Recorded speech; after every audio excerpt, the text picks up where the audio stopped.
Il est 6 heures du mat et on se retrouve aujourd'hui pour une mini-série en collaboration avec Ecominero, l'éco-organisme au cœur de la filière BTP. Je suis Nicolas Charton, communicant spécialisé dans le bâtiment et les travaux publics, et durant cette mini-série, avec Ecominero, on a décidé de vulgariser la REP, à la fois avec des acteurs du terrain, à la fois avec Ecominero, et aussi appréhender les enjeux à venir, puisque au 1er janvier 2025, la reprise totale gratuite des déchets triés sera effective. Alors, installe-toi confortablement, choisis ta boisson chaude préférée, et profite de cette belle série. Il est 6 heures du mat et on se retrouve pour le deuxième épisode de cette série avec Ecominero, une série qu'on organise dans le but de parler de la REP, de démocratiser la REP et surtout avant des belles échéances en 2025 et notamment au 1er janvier 2025 où il y aura la gratuité sur la reprise des déchets. Et aujourd'hui, je reçois un utilisateur, une personne qui utilise le service Ecominero, qui va nous faire un retour du terrain, parce que c'est le terrain qui parle sur le BTP. Je reçois Quentin Limbourg, d'Espace Artisan d'Emerainville. Salut Quentin. Salut Nicolas. Écoute, ça me fait vraiment plaisir qu'on puisse parler REP dans le concret, parce qu'il y a eu un gros sujet qu'on a évoqué dans le premier épisode avec Mathieu, c'est que la REP, elle existe depuis pas mal de temps, la REP PCMB, mais elle a eu du mal à être diffusée en termes de messages. Ça a été un gros travail des éco-organismes, de pas mal de fédérations aussi, de par les REP. Et là, le but, c'est vraiment de savoir comment ça s'est passé sur le terrain aussi, la mise en place, et comment toi, tu vois le service Ecominero, comment il est ressenti par tes artisans, un peu faire le tour de cette activité-là. Donc on est parti là-dessus. Ok, super. Écoute, c'est un vrai plaisir de pouvoir partager mon expérience avec toi à ce niveau-là. Trop bien. Mais écoute, déjà, est-ce que pour mettre un petit peu de contexte, tu peux présenter qui tu es, ce que tu fais et qu'est-ce qu'est Espace Artisan, quel est le rapport que vous avez avec Ecominero depuis le début de la REP, un peu cette genèse de votre relation avec Ecominero. Bien sûr. Alors, moi, je suis dans le milieu du bâtiment depuis 2017. À la base, j'ai une formation de logisticien et j'ai toujours aimé dire que je suis logisticien avant de dire que je suis issu du milieu du déchet du bâtiment. J'aime avoir cette approche dans la gestion des flux.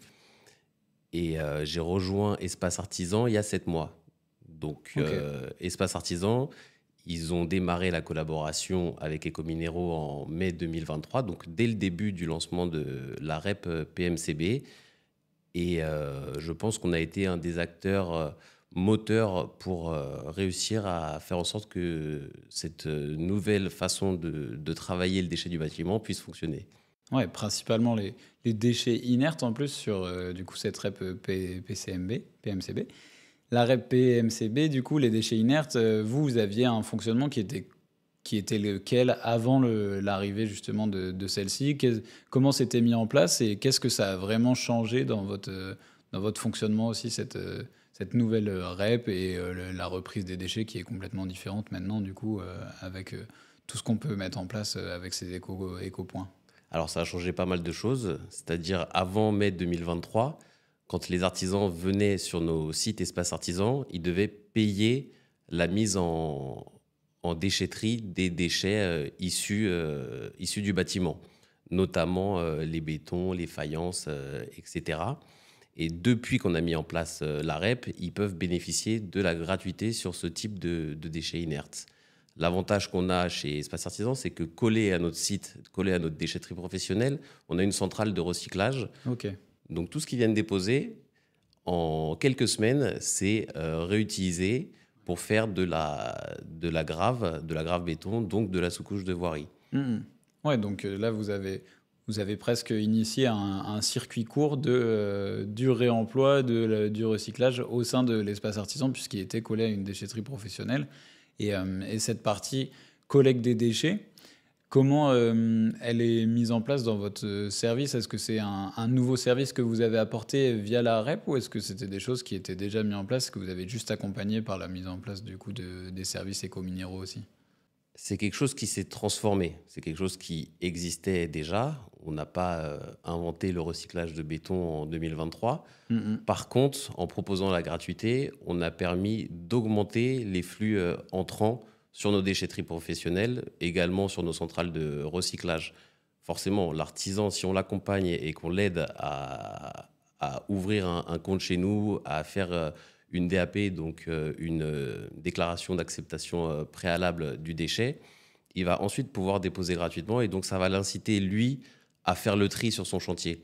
Donc nous, par exemple, sur nos déchetteries professionnelles, on réceptionne les petits flux de déchets et ces artisans-là qui avaient l'habitude potentiellement de venir et de tout décharger en mélange, maintenant que c'est gratuit, si c'est trié, ils vont faire l'effort en amont sur le chantier de venir et de déposer le béton dans le béton, quoi. Ouais, c'est là-dessus que j'allais t'emmener, c'est que il y avait un gros sujet sur la REP auprès des artisans, c'était que l'artisan, anciennement, bah, et en effet, il arrivait à sa déchetterie et il mettait un peu, il déchargeait tout.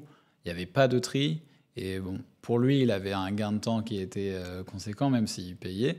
Mais pour lui, le tri, ça a été quand même quelque chose qui a été bah, une mise en place plus longue, quelque chose qui a dû être abordé avec pédagogie. Comment vous avez réussi à mettre bien en place ce tri? Parce que du coup, après, c'est comme ça qu'on arrive à faire adopter aussi cette REP par le tri, par la pédagogie. C'est quelque chose que vous avez rencontré, du coup, vous, chez Espace Artisan? Alors, les artisans, si on leur explique que c'est gratuit, ils vont faire l'effort pour venir Ok. décharger, trier les déchets en amont.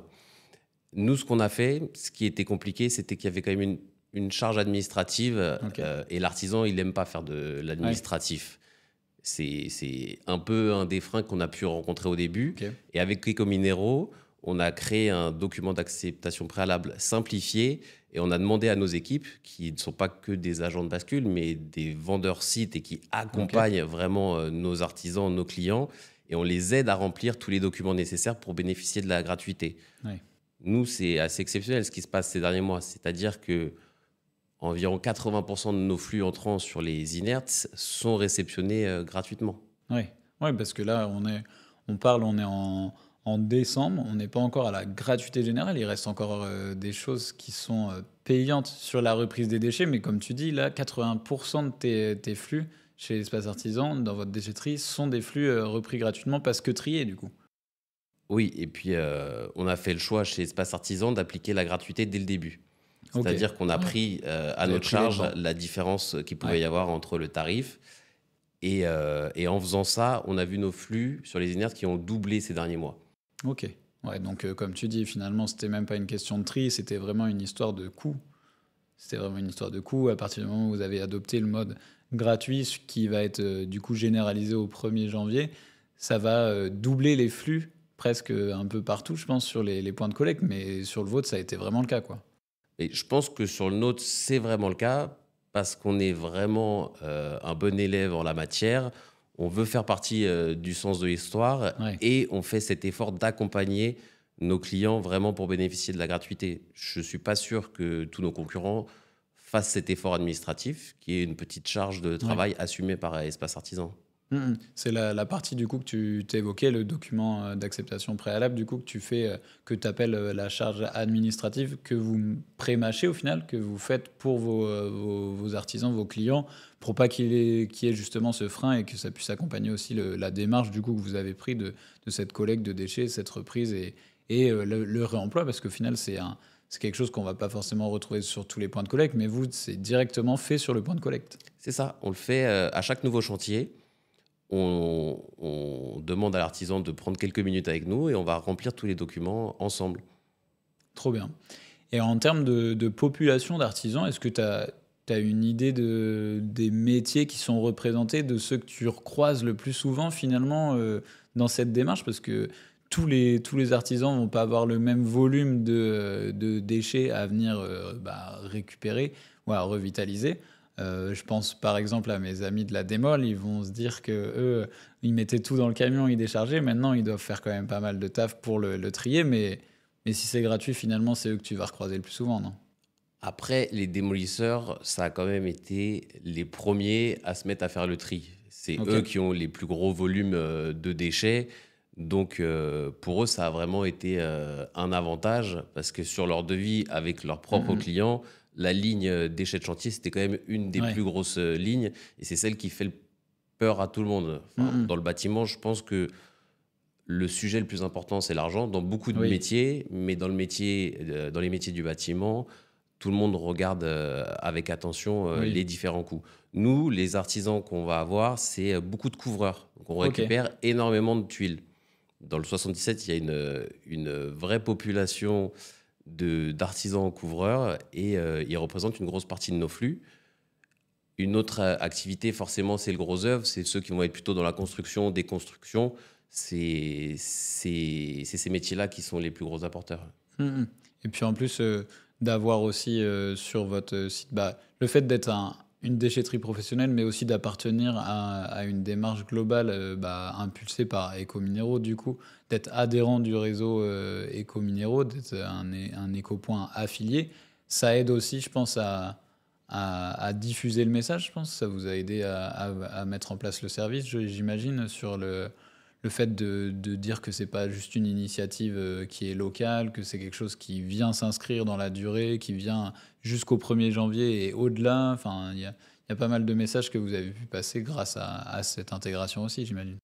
Bien sûr, on a été accompagné par Écominéraux depuis le début. On a eu beaucoup d'actions de communication communes. Maintenant, c'est important qu'on puisse avoir cet échange aujourd'hui parce que tous les jours, je rencontre encore des artisans qui ne sont pas au courant du fait que c'est gratuit. Et donc, on a 2-3 nouveaux clients tous les jours à qui on vient expliquer qu'ils peuvent bénéficier de la gratuité. Et ils ont peut-être entendu comme ça dans une discussion chez un distributeur que la gratuité devait arriver. Mais finalement, pour eux, vu que tous les points de collecte n'ont pas la démarche qu'on peut avoir chez Espace Artisan de vouloir leur faire bénéficier de cette gratuité, certains sont encore dans la méconnaissance de toute cette organisation. Oui, parce que je pense qu'il y a aussi, comme on disait, je pense qu'il y avait un problème sur la diffusion du message, puisque je me souviens très bien au tout début de la mise en place de cette REP en 2023, avoir assisté à certaines réunions de fédération, etc., où notamment du coup la fédération des maçons, puisqu'ils étaient quand même les plus concernés. Très concernés, oui, Très bien sûr. concernés et très attentifs aussi aux consignes, etc. Et il y avait toute cette notion de facturation qui finance justement les écopoints. Mais je me souviens d'anecdotes où le maçon racontait qu'il avait sur sa facture, il détaillait vraiment toutes les lignes et puis il se dit mais j'espère quand même qu'avec ces lignes-là, si j'arrive sur l'écopoint, et je vais pouvoir bénéficier justement de cette gratuité. Et ça ils n'étaient pas forcément au courant qu'en effet, cette éco-taxe, comme on dit, mais la petite partie sur la facture qui finance les écopoints, amenait à cette notion de gratuité, parce que c'est quand même énorme en termes de millions de tonnes qui sont traitées et facturées du coup à la production, puisque c'est le producteur qui paye finalement cette partie gratuité. Hein. C'est un cercle qui se veut vertueux. Il y avait des choses qui n'étaient pas forcément bien communiquées, comme tu dis. Et après, ça, c'est aussi à vous en tant que déchetterie professionnelle, en tant qu'acteur au cœur du réacteur, hein, puisque c'est ça qui était intéressant aussi aujourd'hui d'avoir, c'est le retour du terrain, parce que le projet REP, il est quand même bien ficelé avec beaucoup d'acteurs, mais au final, tant que le dernier acteur, le terrain, il n'est pas mis au courant de la bonne façon, c'est pas comme ça qu'on le fait avancer, quoi, c'est ça. Exactement, ouais. Il a vraiment déjà fallu s'adapter du jour au lendemain, même si ça faisait des mois et des années qu'on en parlait. Le jour où ça s'enclenche, il y a eu énormément de formations à faire auprès de nos équipes. Et dans un premier temps, nous, on indiquait qu'on pouvait réceptionner gratuitement et on fournissait tous les documents nécessaires à nos artisans pour qu'ils puissent déposer comme ça chez nous gratuitement. Mais on s'est rendu compte que ça ne prenait pas suffisamment. Donc c'est ça qu'on a fait chez Espace Artisan. On s'est dit non, mais il faut qu'on aille plus loin, il faut qu'on soit force de proposition avec nos artisans. Et c'est là qu'on s'est mis à les accompagner. Et moi, je suis arrivé il y a 7 mois chez Espace Artisan. Depuis que je suis arrivé, j'ai demandé à mes équipes d'aller beaucoup plus loin sur l'accompagnement des artisans. Et donc, c'est quand on avait peut-être 30% de nos flux qui étaient sous éco-organisme, comme je te disais tout à l'heure, on est passé à 80%, et en passant à 80%, ce qui est en effet énorme. Et c'est vraiment cette action d'accompagnement qui a fait doubler nos flux. Donc, je pense qu'il faut qu'on fonctionne main dans la main avec les éco-organismes.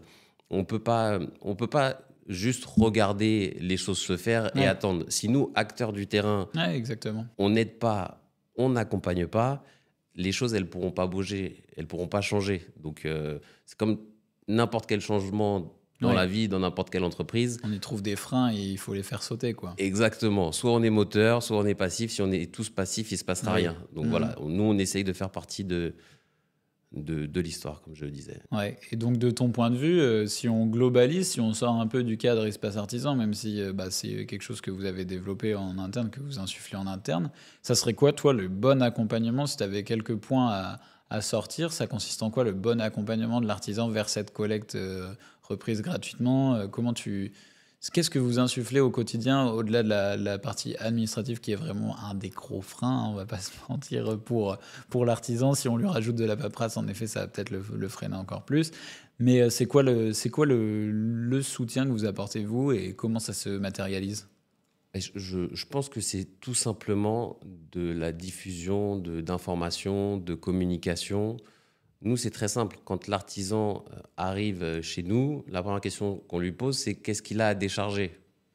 Et on sort même de notre bascule et on va vérifier ce qu'il a à décharger. En fonction de ce qu'il a dans le camion, s'il a de l'inerte, s'il a du bois, on va lui expliquer les différentes opportunités dont il peut bénéficier. Et je suis persuadé que c'est cette action de nous, opérateurs de déchets, de nous, déchetteries professionnelles, auprès des artisans, c'est nous qui pouvons faire en sorte que ça fonctionne, qui pouvons faire en sorte d'insulfer ce changement, encore une fois. Ouais, vous les aidez un peu à s'émanciper aussi de cette partie de tri, parce qu'au final, c'est comme chaque nouvelle chose qu'on apprend, hein. On est obligé faut faire d'abord avant de maîtriser. Et même si c'est qu'une action de tri, quand tu as ton camion qui est chargé et que tu as des multiples matériaux dedans, en fait, il suffit juste que dans tout ce que tu avais à jeter, il y a une partie des matériaux qui n'étaient pas triés et au final, ça passait plus, quoi. Exactement. Voilà. C'est hyper important, ça, quand même, à dire. Il y a tout un travail à faire sur le chantier.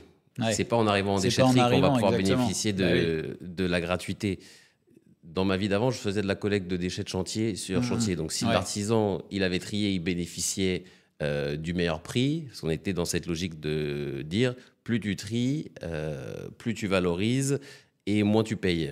Et donc, cette éducation-là, il faut la faire auprès de tous les artisans pour les inciter à trier en amont, à déconstruire de la bonne manière. Et c'est ça qui est impressionnant. C'est quand l'artisan fait l'effort en amont de bien déconstruire, à la fin, aujourd'hui, il lui reste presque rien à payer. Ouais, et puis bientôt presque rien du tout, finalement, puisque le 1er janvier, il n'y aura plus rien, dans tous les cas, à payer sur la reprise. Mais c'est vrai que d'avoir cette notion d'anticipation, comme d'habitude, de ne pas arriver sur son éco-point avec tous ces gravats, par exemple, et de se dire, là, j'ai de la terre cuite, là, j'ai de la brique, là, j'ai de la... autre chose, n'importe quoi dans tes déchets, et de se dire que tu vas tout mettre au même endroit et on va te dire, écoute, très bien, vas-y. C'est déjà facilité aussi. C'est une démarche globale, c'est un changement global dans la gestion de ces déchets en tant qu'artisan, clairement. Ah non, mais complètement, ouais. Et j'ai presque envie de te dire, le plus simple est auprès de l'artisan. Le fait de bénéficier de la gratuité quand on est une entreprise de bâtiment avec beaucoup d'employés, eux aussi ont un effort énorme à faire en termes de formation de leurs équipes sur la déconstruction intelligente. Aujourd'hui, c'est un des freins de cette REP PMCB. C'est aux entreprises, vraiment aux gros groupes, de demander à leurs équipes de faire les choses intelligemment, de consacrer du temps à la déconstruction pour que tout le monde puisse bénéficier de cette gratuité. C'est là-dessus aussi, c'est bien, tu arrives à me guider dans ce que j'ai envie de connaître aussi du terrain. C'est que là, on est à, du coup, donc la REP PMCB, c'est mai 2023, je crois, la mise en place. On est quasiment à très longtemps après. J'ai pas le calcul en tête, mais on est très longtemps après. 1 an et demi. 1 an et demi. Et qu'est-ce qui y a encore à améliorer, par exemple, de ton point de vue, et qu'est-ce qui serait encore les derniers légers freins à lever avant ce 1er janvier où il y a quand même pas mal de freins, notamment ce frein euro, frein économique qui va être levé, clairement. Alors, il y a quand même beaucoup de freins sur la gratuité totale. C'est-à-dire que les artisans, ils vont quand même rencontrer des problématiques sur certains types de chantiers où ils vont pas pouvoir poser les bons contenants pour faire le tri. Il y a Ok. toujours une problématique Oui, d'espace. oui, On fait cette interview de Paris. oui, Dans clairement. Paris, pour réussir à avoir suffisamment d'espace pour avoir des contenants pour Ah bien oui, faire oui. le tri, c'est pas possible. Il existe de plus en plus de solutions qui Ouais, c'est ce que permettent j'allais dire. Il y a quand même des de... choses maintenant où tu peux. T'es plus obligé de, par exemple, de bloquer une benne sur tant de temps pour avoir la collecte Complètement, de tes ouais. déchets. Tu peux avoir des services. Mais c'est vrai que en milieu urbain, en chantier urbain, cette partie collecte déjà, Mm. elle est déjà complexe et c'est Elle est peut-être pas... un oui, frein encore sur la partie urbaine, quoi. exactement, ouais. Et un des autres freins, c'est aussi la valorisation du métier de la déconstruction. Ouais. C'est quand même... Il y a beaucoup de clichés qui sont encore Voilà, présents. il y a beaucoup de clichés présents Mhm. sur la déconstruction et je pense que ces métiers-là ne sont pas forcément suffisamment rémunérés. Ok. Et si on les rémunère pas assez, Ouais. on va se... Et si les timings dédiés à la déconstruction ne sont pas assez longs, Mhm. forcément, ils n'auront pas forcément le temps de déconstruire Ouais. intelligemment. Donc ça, Mhm. c'est aussi un des freins importants, je pense. Ouais, bah, c'est encore une histoire, je pense, oui, à la fois de valorisation du métier, parce que c'est quand même, enfin, tu vois, moi, globalement, j'ai créé un média pour valoriser un secteur que je trouvais justement sous-valorisé, avec des métiers qui avaient vraiment énormément de sens et des acteurs qui avaient beaucoup de qualité en dehors de leur force de travail, mais ils avaient énormément de choses à dire, à faire et de valoriser justement cette collecte de déchets super bien effectuée. Moi, j'ai vu pas mal de chantiers, par exemple, où il y a du réemploi ultra soigné. Bah, ceux qui font de la démolition soignée, comme on dit, qui récupèrent tout ça, bah, en effet, ça mérite d'être valorisé parce que le temps qu'ils passent à le faire bien pour que ça soit réutilisable, à être dans un cercle vertueux aussi au niveau économique et écologique, bah oui, en effet, ça mérite d'être valorisé. C'est un frein important que Non, mais tu présentes. je suis d'accord avec toi. Il existe aujourd'hui des entreprises qui ont des valeurs sociales, environnementales qui sont très élevées. Mais j'ai envie de te dire que les entreprises qui font ce travail-là et qui le font de la manière la plus soignée possible, souvent sont aussi des entreprises d'insertion. Oui. Voilà. Donc ça montre bien qu'ils sont obligés d'attendre un financement Mmh. de l'État Ouais. pour réussir à avoir le temps et les effectifs nécessaires pour faire cette déconstruction soignée. Donc vraiment pour moi, il va être important de rémunérer suffisamment ce métier de la déconstruction. Ouais. Ok. C'est peut-être Bah. pas le métier en apparence le plus noble, pourtant c'est Mhm. peut-être les personnes les plus courageuses. Oui, au final, c'est eux qui font un travail de l'ombre qu'on ne voyait pas forcément quand il n'y avait pas cette notion de tri, je pense, à Exactement. faire. On ne se rendait pas forcément compte, c'est sûr. Et là, du coup, si on devait conclure par un message plus retour d'expérience global sur tout ce que vous aviez mis en place, toi, depuis 7 mois, et du coup, Espace Artisan, depuis qu'ils sont membres du réseau Écominéraux, qu'ils ont mis en place tout ça. C'est quoi la plus belle réussite pour vous en tant que point de collecte dans cette mise en place de la REP? Est-ce qu'il y a un moment où vous vous êtes dit, ça y est, on réussit vraiment à passer le message qu'on a envie de passer et on est vraiment dans la démarche globale de cette REP, quoi? Moi, je pense que le soutien d'Éco-Minéraux dans cette démarche, il est très important et je pense il se comporte depuis le début de la bonne manière avec nous, acteurs du déchet, ce qui est peut-être un peu plus compliqué sur d'autres éco-organismes. Ok. Donc ça, c'est vraiment un des facteurs clés qui nous permet d'être si déterminés Ouais. à appliquer la gratuité sur la partie inerte. Mhm. Et, Ouais, et il y a une inertie entre vous, point de collecte, et Écominéraux qui accompagne et qui permet de exactement. diffuser très fort. C'est pas seulement, enfin, pour le coup, moi qui découvre un peu tout ça, c'est pas seulement juste un point de collecte. C'est vraiment être un point de collecte Écominéraux, c'est d'être dans une démarche aussi très très qualitative. Et puis, bah, de toute façon, je pense que ça serait pas le cas s'il y avait pas autant de... Enfin, il y aurait pas autant de points de collecte éco-minéraux, je pense, si il y avait pas cette démarche-là. Je pense que c'est un truc qui prend comme ça aussi. Je sais pas ce que tu en penses, Si, toi, si, je suis du coup. complètement d'accord avec toi. C'est le fait que ça fonctionne si bien avec Ecominero, c'est qu'ils se sont donné les moyens et ils nous ont donné les moyens de bien faire les choses. Mhm. Avec une communication aussi pas mal novatrice, je pense. C'est pour ça qu'on est là aussi pour en Très discuter. soigné, très travaillé, oui, C'est tout à qu'il est fait. important de passer des messages différents et de vulgariser aussi, je pense, les propos sur la REP, puisque la REP, c'est pas si compliqué finalement. Ça s'applique de manière très simple sur des points comme le vôtre. Ça s'applique très bien sur des points, sur énormément d'autres points de collecte, puisqu'il y a quand même plus de 3700 points de collecte, voire 5000 fin d'année, je crois. 5500 fin d'année, Ouais, si je je dis crois pas que de c'était bêtises. ça Ouais. les objectifs, mais en tout cas, c'est un réseau énorme. Puis si ça fonctionne là-bas, ça fonctionnera très bien chez vous, autre point de collecte, et ça fonctionnera très bien chez vous, artisans qui écoutez cet épisode. En tout cas, Quentin, c'était un plaisir de t'avoir ce matin, du coup, à la fois pour réveiller le BTP, à la fois pour parler de la REP, et j'espère que tu as passé un bon moment avec nous, et puis merci à toi. Plaisir partagé, très belle expérience. Merci Nicolas. J'espère qu'après avoir écouté cet épisode, la REP n'a vraiment plus de secret pour toi. Ça me tenait à cœur d'aborder des sujets qui, pour le coup, réveillent grandement le BTP, et ça depuis bien longtemps. Si tu as apprécié l'épisode, n'oublie pas de t'abonner et de laisser 5 étoiles. Et quant à nous, on se retrouve très vite pour réveiller de nouveau le BTP.